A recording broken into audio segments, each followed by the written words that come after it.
Hi guys, we are going to be reading chapter 8 today. There has been a death. Now, we've read all the way up till chapter 7, and remember that Ellen and Anne-Marie are at Uncle Henrik's house, and they're kind of staying there just to be safe because remember the night before, the Germans came to Anne-Marie's house and they asked, "Who's that dark-headed girl?" And remember, Ellen right now, who is Jewish, she is pretending to be Lise, who is Anne-Marie's sister who passed away. So they are at Uncle Henrik's house, and they have spent one night there, and they're reminiscing about old times before the war, before the Germans had taken over, and before the Germans have started to relocate the Jewish people. Chapter 8. There has been a death. Through a haze of dreams, Anne-Marie heard Henrik rise and leave the house, headed for the barn with his milking pail at daybreak. Later, when she woke again, it was morning. She could hear birds calling outside, one of them close by the window in the apple tree, and she could hear Mamma below in the kitchen talking to Kirsty. Ellen was still asleep. The night before, so shortened by the soldiers in the Copenhagen apartment, seemed long ago. Anne-Marie rose quietly so that she wouldn't wake her friend. She pulled on her clothes and went down the narrow, curved staircase to find her sister kneeling on the kitchen floor trying to make the gray kitten drink water from a bowl. "Silly," she said. "Kittens like milk, not water." "I'm teaching this one new habits," Kirsty exclaimed importantly, "and I've named him Thor, for the god of thunder." And that goes back to mythology, what we're learning about in reading. Anne-Marie burst out laughing. She looked at the tiny kitten, who was shaking his head, irritated at his wet whiskers, as Kirsty kept trying to dip his face to the water. "The god of thunder," Anne-Marie said. "He looks as if he would run and hide if there were a thunderstorm." "He has a mother someplace who would comfort him, I imagine," Mamma said. "And when he wants milk, he'll find his mamma." "Or he could go visit the cow," Kirsty said. Although Uncle Henrik no longer raised crops on the farm as his parents had, he still kept a cow, who munched happily on the meadow grass and gave a little milk each day in return. Now and then he was able to send cheese into Copenhagen to his sister's family. This morning, Anne-Marie noticed with delight Mamma had made oatmeal, and there was a pitcher of cream on the table. It was a very long time since she had tasted cream. At home, they had bread and tea every morning. Mamma followed Anne-Marie's eyes to the pitcher. "Fresh from Blossom," she said. "Henrik milks her every morning before he leaves for the boat. And," she added, "there's butter, too. Usually not even Henrik has butter, but he managed to save a little this time." So this reminds me of the pandemic that we're going through right now. My husband went to the dollar store this morning, and there was no toilet paper. There was no liquid soap. So I can make a text-to-self connection while I'm reading. "Save a little from what?" Anne-Marie asked, spooning oatmeal into a floured bowl. "Don't tell me the soldiers try to, what's the word? Relocate butter too." She laughed at her own joke. But it wasn't a joke at all. Though Mamma laughed ruefully. "They do," she said. "They relocate all the farmer's butter right into the stomach of their army. I suppose that if they knew Henrik had kept this tiny bit, they would come with guns and march it away, down the path." Kirsty joined their laughter as the three of them pictured a mound of frightened butter under military arrest. The kitten darted away when Kirsty's attention was distracted and settled on the window sill. Suddenly, here in the sunlit kitchen, with cream in a pitcher and a bird in the apple tree beside the door, and out in the Kettegate, where Uncle Henrik, surrounded by bright blue sky and water, pulled in his nets filled with shiny silver fish. Suddenly, the specter of guns and grim-faced soldiers seemed nothing more than a ghost story, a joke with which to frighten children in the dark. Ellen appeared in the kitchen doorway, smiling sleepily, and Mamma put another floured bowl of steaming oatmeal on the old wooden table. "Cream," Anne-Marie said, gesturing to the pitcher with a grin.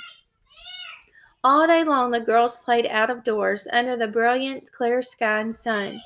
Anne-Marie took Ellen to the small pasture beyond the barn and introduced her to Blossom, who gave a lazy, rough-textured lick to the palm of Ellen's hand when she extended it timidly. The kitten scampered about and chased flying insects across the meadow. The girls picked armfuls of wildflowers, dried brown now by the early fall chill, and arranged them in pots and pitchers until the tabletops were crowded with their bouquets. Inside the house, Mamma scrubbed and dusted, tisking at Uncle Henric's untidy housekeeping. She took the rugs out to the clothesline and beat them with a stick, scattering dust into the air. He needs a wife, she said, shaking her head, and attacked the old wooden floors with a broom while the rugs aired. Just look at this, she said, opening the door to the little used formal living room with its old-fashioned furniture. He never dusts. And she picked up her cleaning rags. And Kirsty, she added, the god of thunder, made a very small rain shower in the corner of the kitchen floor. Keep an eye on him. Late in the afternoon, Uncle Henrik came home. He grinned when he saw the newly clean and polished house, the double doors to the living room wide open, the rugs aired, and the windows washed. Henrik, you need a wife, Mamma scolded him. Uncle Henrik laughed and joined Mamma on the steps near the kitchen door. Why do I need a wife when I have a sister? He asked in his booming voice. Mamma sighed, but her eyes were twinkling. And you need to stay home more often to take care of the house.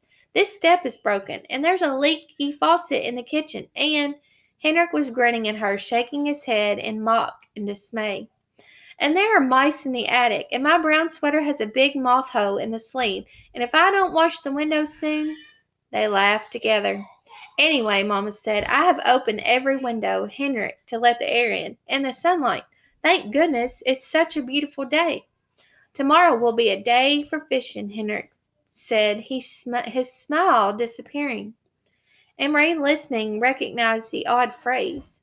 Papa had said something like it on the telephone. Is the weather good for fishing, Henrik? Papa had asked, but what did it mean? Henrik went fishing every day, rain or shine. Denmark's fishermen didn't wait for sunny days to take their boats out and throw their nets into the sea. Anne-Marie, silent, sitting with Ellen under the apple tree, watched her uncle. Mamma looked at him. The weather is right, she asked. Henrik nodded and looked at the sky. He smelled the air. I will be going back to the boat tonight after supper. We will leave very early in the morning. I will stay on the boat all night. Anne-Marie wondered what it would be like to be on a boat all night, to lie at anchor, hearing the sea slap against the sides, to see the stars from your place on the sea. You have prepared the living room, Uncle Henrik asked suddenly. Mamma nodded. It is cleaned, and I moved the furniture a bit to make room. And you saw the flowers, she added. I hadn't thought of it, but the girls picked dry flowers from the meadow. Prepared the living room for what? Anne-Marie asked. Why did you move the furniture? Mamma looked at Uncle Henrik. He had reached down for the kitten, scampering past, and now held it against his chest and scratched his chin gently. It arched its small back with pleasure. Well, girls, he said, it's a sad event, but not too sad, really, because she was very, very old.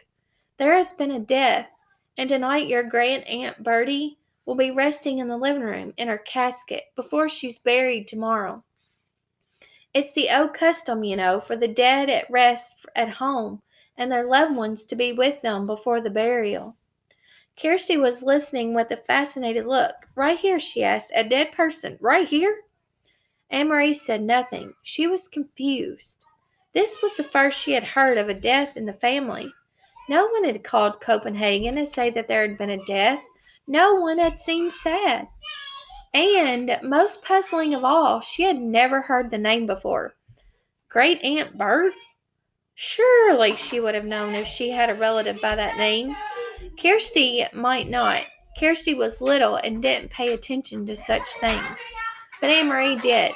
She had always been fascinated by her mother's stories of her own childhood.